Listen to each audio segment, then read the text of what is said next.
Slow போங்க. அடுத்தது அப்படியே அடுத்த கியர் போடு போங்க. அப்படியே ஏர்போர்ட்டில் போங்க. இருங்க ஸ்லோ இருங்க. உங்களுக்கு போய் 2 வீலர் போகிறான்.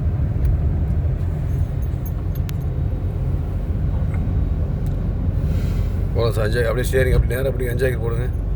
நியூட்ரல் ரைட் பெண்ட் அப்படியே போங்க சார். கார் வட்டம் இந்த பக்கம் ஷேக்கே போடாதீங்க. ஸ்லோ மட்டும் பண்ணுங்கள். அப்படியே தான் வண்டி இருக்கணும். லெஃப்ட்டு போகக்கூடாது. கொஞ்சம் லெஃப்ட் வாங்க. இப்போ வாங்க வாங்க இப்படி இந்த கோட்டுக்கு தானே வந்துடுங்க.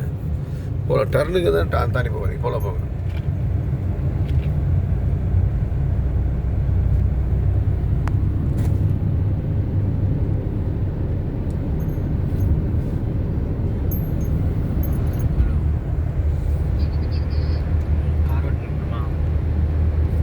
எக்ஸிடென்ட் மட்டும் காணும். போங்க சென்டர் போங்க சார். இன்னும் போங்க அழுதுங்க. சென்டர் போங்க. என் விரல பாருங்கள். என் விரல பார்த்த மாதிரி போங்க. ஸ்டேரிங்க ஷேக் பண்ணாதீங்க. ஸ்டேரிங்க ஒன்றும் எக்ஸிடென்ட் மட்டும் கால் எடுங்க. கொஞ்சம் லெஃப்ட் வாங்க. கொஞ்சம் லெஃப்ட் வந்து ரைட்டு போயிடுங்க. போகலாம். ஏன்னா இவன் எங்கே போகிறான்? கார் போகிறதுல போகிறான் சார். போங்க ரைட்டு போங்க. அப்படியே ரைட்டில் அப்படியே போங்க. நேரம் ரொம்ப போகாதீங்க. ஒரு டயரில் வச்சுக்கோங்க. நேராக போயிட்டே இருக்கு. இப்போ இந்த இடம் காலி இருக்கா? இப்படி வாங்க ரைட்டாக. அவ்வளோதான். அப்படி வாங்க. போகலாம் இருங்க. அப்படியே இருங்க.